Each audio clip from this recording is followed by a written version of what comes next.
शायर ने कहा था कि मकदूर हो तो खाक से पूछूं कि ए लईम तूने वो गंज हाय गिरां माया क्या किए। नाजरीन, कौमों की ज़िंदगी में कुछ ऐसे लोग भी आते हैं जो ज़मी पर जाने से पहले इतना और ऐसा काम कर जाते हैं कि फिर सदियां उन्हें याद रखती हैं, ज़माने उनका तज़किरा करते रहते हैं। ऐसी ही एक शख्सियत का नाम, पाकिस्तानी शख्सियत का नाम मौलाना मोहम्मद इसहाक भट्टी है। खाका नवीस थे, स्कॉलर थे, आलम थे, रिसर्चर थे, और उनके कलम से जो निकलता था ख़ास तौर पर खाके के मैदान में, वो गोया के तस्वीरें खींच देते थे। तहरीर ऐसी कि उनकी तहरीरों में हमें लोग चलते फिरते नज़र आते थे, उनका ज़माना नज़र आता था, उनके आदाब नज़र आते थे, उनके अखलाक नज़र आते थे, उनकी तहज़ीब नज़र आती थी। तो बहरहाल उन्होंने बहुत लिखा, बहुत ज़्यादा किताबें लिखी, अपने दोस्तों के खाके लिखे, मशाहिर के खाके लिखे, अहले इल्म के खाके लिखे, अहले सियासत के खाके लिखे, अखबार में लिखा, रेडियो पे बोला।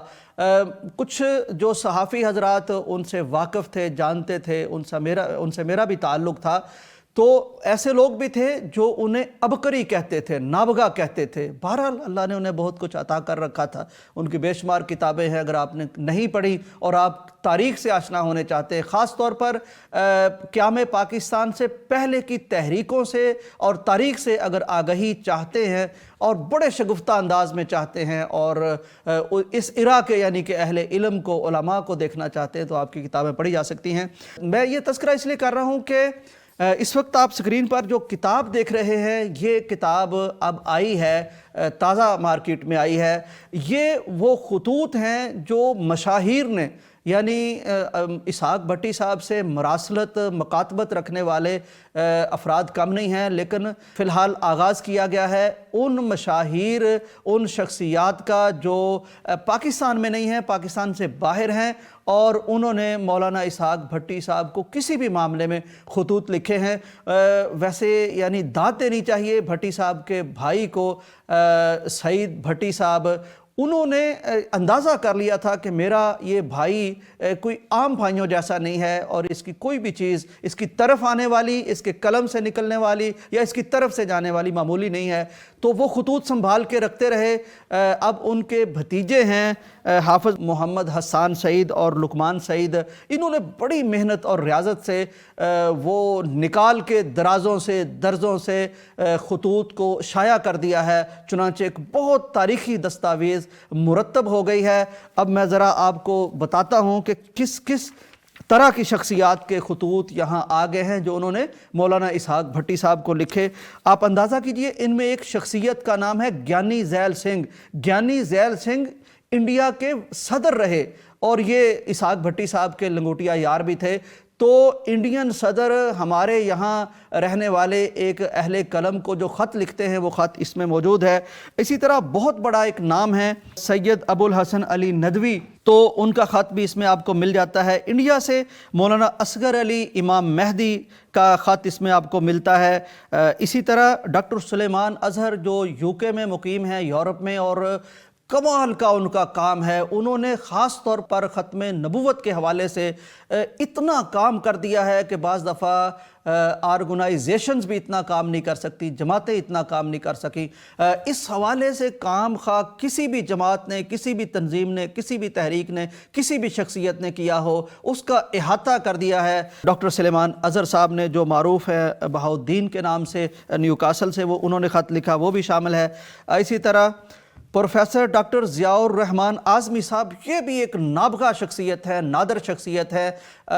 यानी ये एक हिंदू थे, गैर मुस्लिम थे, फिर ये मुसलमान हुए, और इन्होंने एक ऐसी शानदार किताब लिखी हदीस के बाब में कि रहती दुनिया तक मुहद्दिसीन में अपना नाम लिखवा लिया। बहुत शानदार किताब है इनकी, जिसमें तकरीबन नबी अलैहिस्सलाम की तमाम तर सही अहादीस जमा कर दी गई हैं। تو یہ کتاب بھی بڑی شاندار ہے، وہ بھی دیکھنی چاہیے، لیکن ان کا خط بھی اس میں شامل ہے۔ اسی طرح مالک رام کا نام ہر اس شخص کو پتہ ہے جس کا علم سے تعلق ہے یا ابوالکلام آزاد سے تعلق ہے۔ ابوالکلام آزاد پر ان کا مالک رام کا بہت کام ہے۔ ابوالکلام آزاد کی کتاب میں غبار خاطر ہو یا دوسری کتابیں ہوں، ان پر ان کا حاشیہ بھی ملتا ہے، ان کا بھی خط اسحاق بھٹی صاحب کے نام ہے۔ اسی طرح یونیورسٹی آف سکوٹو نائجیریا، یعنی اس سے ہمیں اندازہ کر لینا چاہیے کہ یہ کتنی بڑی شخصیت تھی جو ہمارے ہاں موجود رہی، پھر کام کرتی رہی، دنیا میں اس کا تعارف تھا، دنیا میں اس کی محبتیں تھیں اور وہ لوگ انہیں خط لکھتے تھے۔ تو بہرحال یہ ایک تاریخی دستاویز ہے جو ہمیں بتا سکتی ہے کہ مختلف دنیا سے کس طرح کے حالات تھے، کس طرح کے خطوط تھے جو اس میں آتے رہے۔ تو یہ ایک تاریخ بھی ہے، ہماری میراث بھی ہے، ہماری تراث بھی ہے، ہماری شخصیت کو خراج تحسین پیش کرنے کا ایک طریقہ بھی یہ ہے کہ ہم کم از کم یہ دیکھیں کہ انڈیا کا صدر ہمارے جس پاکستانی کو خط لکھتا تھا وہ پاکستانی تھا کون اور وہ کس طرح کے خطوط لکھے گئے۔ بہرحال ہدیہ تبریک پیش کرتا ہوں۔ خصوصاً یہاں میں تذکرہ کرنا چاہتا ہوں ڈاکٹر محمد حماد لکھوی صاحب کا، جن کا مرتب نے تذکرہ کیا کہ یہ آئیڈیا دراصل ڈاکٹر صاحب نے جب وہ اپنی فیکلٹی کے آفس میں بطور ڈین بیٹھے ہوئے تھے تو انہوں نے پوچھا کہ بھٹی صاحب کی کوئی ایسی چیز جو ابھی تک طباعت کے مراحل طے نہ کر سکی ہو، تو انہیں بتایا گیا خطوط ہیں، تو انہوں نے کہا کہ انہیں ضرور آنا چاہیے۔ تو یہ صدقہ جاریہ بھی ہے اور احسان ہے ڈاکٹر محمد حماد لکھوی صاحب کا اہل علم پر، اہل کتاب پر اور اسحاق بھٹی صاحب سے وابستہ لوگوں پر کہ انہوں نے یہ آئیڈیا دیا، اور قابل تحسین ہے محمد سعید صاحب اور لقمان سعید صاحب جنہوں نے اس کو پایہ تکمیل تک پہنچایا۔ تو بہرحال یہ تحفہ اب آپ کے پیش خدمت ہے، اسے خریدیے، دیکھیے، پڑھیے، انجوائے کیجیے، اور اس کے ساتھ ہی ہمیں آج کے ہمارے پروگرام کا وقت ختم ہوتا ہے۔ ہمیں بھی اجازت دیجیے، اللہ حافظ۔